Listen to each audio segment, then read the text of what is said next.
I thought I'd throw together a really good sheet pan recipe that I could share with you guys. It's going to be a kielbasa sheet pan recipe. Now, any of these kielbasas you can use. So if there's any one that you prefer, they're cheap, they're inexpensive. So this is the one that I use. A couple onions that I'm going to chop up. A whole bunch of peppers. And even though I'm pretty much low carb, I am going to throw in a couple potatoes.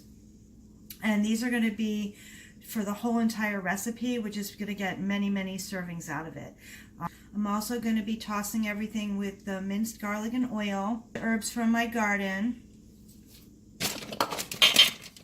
and of course my Crazy Jane's, which is just my all-purpose for salt, pepper, it's just an all-purpose seasoning that's got salt in it. This is the sheet pan that I'm going to use. I like it because it's non-stick and I don't have to line it with anything. So while the oven's preheating, I'm just going to assemble everything. It's very easy.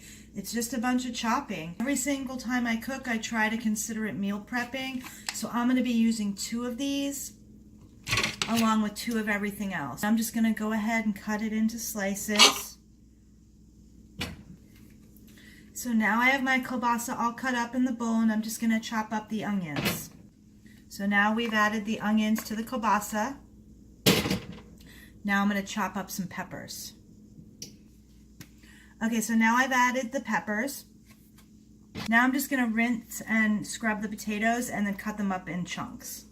So that's all the main ingredients. It's a huge bowl full of veggies and turkey kielbasa. So now all I'm going to do is I'm going to spray the pan. I'm going to season and oil everything right on the pan. It'll make it a little bit easier. So look at that, you guys. Now you can either spray it with olive oil or drizzle it. It's your preference how much oil you want to have. I'm just going to drizzle some on top.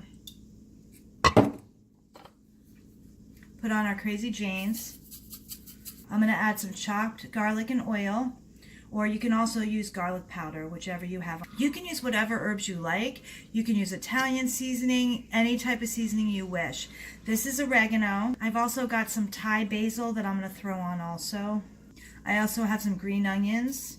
I'm just going to mix everything together with the wooden spoon and get everything all combined right on the tray. A little more herbies. I've got the sheet pan in the oven. I have it preheated to 400. I set my timer for 30 minutes and we'll check on it in half an hour and see if it's ready. Okay, so the 30-minute buzzer went off, so let's see how we're doing. It's looking good so far, but I just want to get the potatoes a little bit crispier, so I'm going to throw it back in for another 15 minutes. So it's been 45 minutes now. Let's see how we did. Oh yeah, looking delicious. So now all we're going to do is spoon some into a bowl and cover it with a little grated parm.